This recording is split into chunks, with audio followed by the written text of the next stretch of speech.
Imagine taking a trip to Egypt. You're able to see the magnificent pyramids, the Sphinx, or even the Valley of Kings, where the great pharaohs of Egypt have been buried. You're also able to see other historical landmarks that are impactful in your life. You don't know, however, that your trip is about to be life-changing. You're on the road with your family and en route to your hotel. You're only half a mile or so from your hotel when the sound of an explosion cracks open the sky and echoes. The brakes slam and you are thrown forward. You watch as horrors unfold before you. People are screaming, their eyes filled with fear, while dead bodies taint the streets. Shocking, isn't it?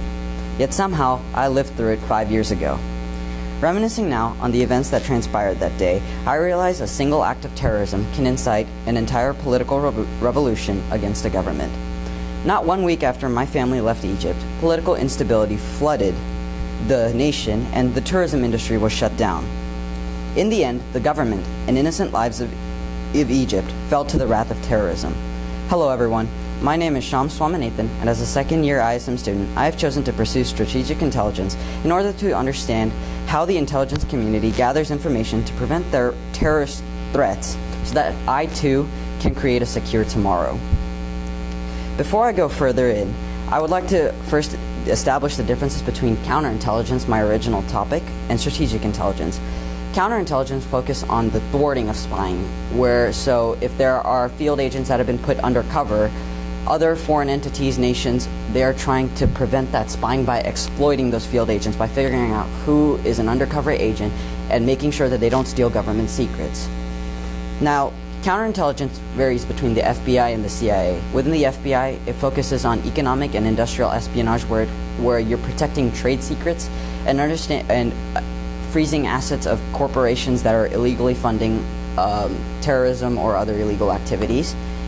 Whereas strategic intelligence is the other aspect of it, where you're gathering information, where you are actually the spy that is undercover, or you are the one who's overseeing this operation and planning the strategy for a spy to gain intel from another foreign entity. I began my first interview with Jason Strain, who is an FBI special agent. His main focus is to work in counterterrorism, and he specifically focuses on heavy undercover work. It was very interesting because when I got to him, he said, "You have 15 minutes, go. I have to leave and I'm going out of the country for an undercover assignment." So likewise, I kind of basically just made the interview as fast as possible. Mostly, I was only able to get through 2 questions in my interview, but what was very impactful about this interview was we were at a Starbucks. We were sitting outside in the scorching heat, and he offered to play a game, and it was called the analytical test. You're supposed to sit where you are without turning your head. You're supposed to listen in on every conversation that is occurring around you, and you're supposed to recite within the next 2 minutes exactly what you've heard. Now, it took him 30 seconds for him to tell me that the woman to my left works at Oracle and she's just went through a breakup with her boyfriend because she was crying, and the person behind me just started his first date with the girl who he was waiting for, who came 5 minutes after I left the interview place, as Jason Strain emailed me about it. Now, it was very impactful because I learned so much about analytics and how I need to analyze human behavior and corporation financial assets, everything, to be good at my job. My next interview was with Jennifer Baker, who is a counterintelligence officer within the FBI. Now, she focuses on industrial espionage, so her job is to exploit companies that illegally fund illegal activities and freeze their assets before any harm can be done to the nation. While I was interviewing with her, a lot of the questions that I asked were a violation of national security, so I could not ask those questions anymore. On the spot, I had to come up with new questions, so I asked about the life at Quantico and how her training went through there, and she said that if you don't graduate within the top 5 of your class at Quantico, you don't get to pick the job you pursue. And this kind of bummed me out because I don't really want to do anything other than counterintelligence or strategic intelligence. I don't want to be a field agent. I don't want to basically carry a gun. I'm not the guy who wants to kill people. I want to be the one who oversees operations. The last thing that I talked about with her was the necessary skills needed for this field, and she said you of course need analytical skills, but you need to be able to work independently and without fail. since failure is highly intolerable in this field, lives are at stake, you must make sure that you can keep your mistakes to a minimum. Immediately after my interview with Jennifer Baker, I went straight into another interview with Brian Sima. And this was interesting because he took me to the interrogation room where I know Jennifer Baker was watching from the other side, and my interview was basically on video. He was more hardcore. He was focused on rigor. He was focused on other things because he is a counterintelligence agent, so he is a field agent, and he works as an investigative operative. So he goes into corporations, he goes into other economies to make sure that industrial and economic espionage do not screw up an entire economy or the corporations within. The last thing that I spoke about with Brian Sima was how I could find a mentor within this field because of a national security. And he says, chances are you will not find a mentor because everything that counterintelligence and strategic intelligence does within the FBI is national security, but it's also on a need-to-know basis. While I went to the FBI residency agency, I noticed that there was a door that I wasn't allowed to enter for my interview, which is why they took me to the interrogation room. And this room was basically meant for the counterintelligence agents and officers, as even other people there, white-collar crimes, drug espionage, all those other agents don't even know what counterintelligence agents do. So that's just how secure this field is. My next interview was a phone interview with Mr. Wilbur Gregory, and he's a retired FBI agent who did white-collar and drug regulation. And it was through him that I realized that for sure I was never going to get a mentor in the FBI, because even white-collar and drug regulation now is a highly secure field. And while I was on the phone with him, he talked about his 25 years of experience within the FBI and how that much time just made him realize that it was not something that he wanted to do. He went into the FBI back in the 1960s when he met a black man per se, and there was during a time where discrimination was highly implemented. So he said that he was inspired by this man. His name was John, and this man was a black FBI agent, but he also later became a senior director within one of the FBI field offices. So that job position is what inspired Wilbur Gregory to enter the FBI. So he said, to do what FBI and CIA agents do, you need to have a passion and you need to have an inspiration. But at the same time, you need to get out of those fields quickly. And he said, like, while we were over the phone, he said, look at my voice and look at how it is so raspy, it is old, it is tired, it's weary. And this is all because of my time in the FBI and my work within, and that I should get out as quickly as possible. My last interview was with John Ritchie, and he is a former CIA intelligence officer. He moved, after 10 years within the CIA, he moved from the public sector to the private sector, and he has spent a lifetime in the intelligence community, and this is how I gained my passion for strategic intelligence. I guess, per se, he is my inspiration.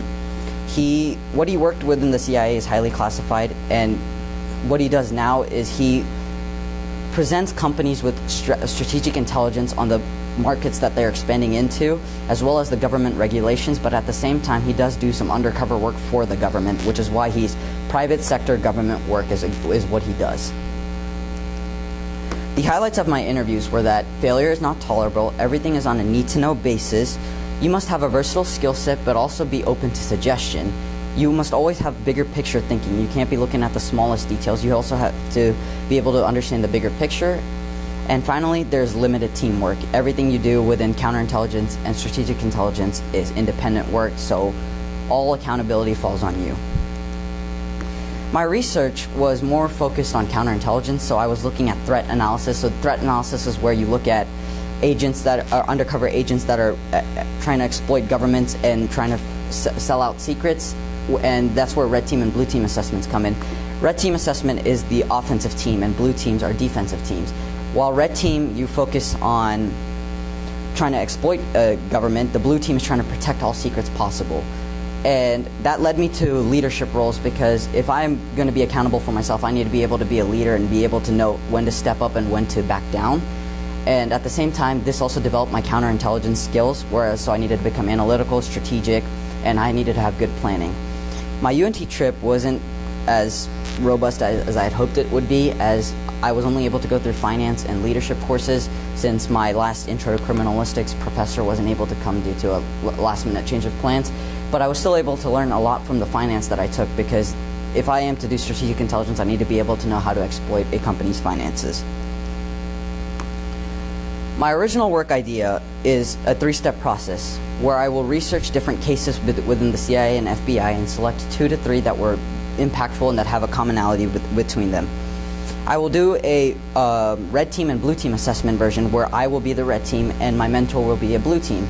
He will be the one that is trying to protect those files and try to kind of move me away from the path to finding what strategies strategic intelligence officers, use in order to pursue in order to gain the most insight from a government.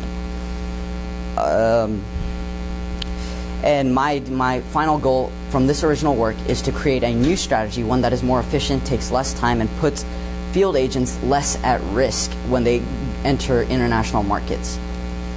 The skills being tested within this are my analytical skills, obviously, my attentive to detail while having bigger picture thinking, my strategic thinking, and my planning and organization. My mentorship this year, as recently, was accepted, and who my mentor is John Ritchie, who was a former CIA operative. And what he hopes that I can gain while mentoring under him was that I get to shadow him and all his work, but I also get to do work with this team. So I get to actually do some strategic intelligence planning. I get to do strategic intelligence work. Now, the obstacles that I will be facing with this mentorship is that I will be doing a lot of private sector government work and high-level security work, so half the stuff I do after signing the confidentiality sheet cannot be shared with everyone, so it will be hard to convey what information I learn. But the information I learn is for myself and to better me for the future, so I'm pretty sure it's not too much to worry about. And the mentor experiences that I shall gain is that I'll gain an insight on private sector strategic intelligence. Given that I'm trying to pursue a field that has a low tolerance for failure, I know that I cannot fail. However, I also know that perfection is unattainable, and therefore mistakes may happen and consequences shall be ensued. As long as I keep these words, ever tried, ever failed, no matter, try again, but fail better, in my mind, I can loosen up the pressures that shall be placed on me in order to maximize the efficiency in which I produce results. The world is being threatened more and more each day by the evils that cause perils around the world. The need for strategic intelligence, the need for an end to terrorism, the need for security is my calling, one I shall accept to give people a new hope that there will be a tomorrow. Thank you.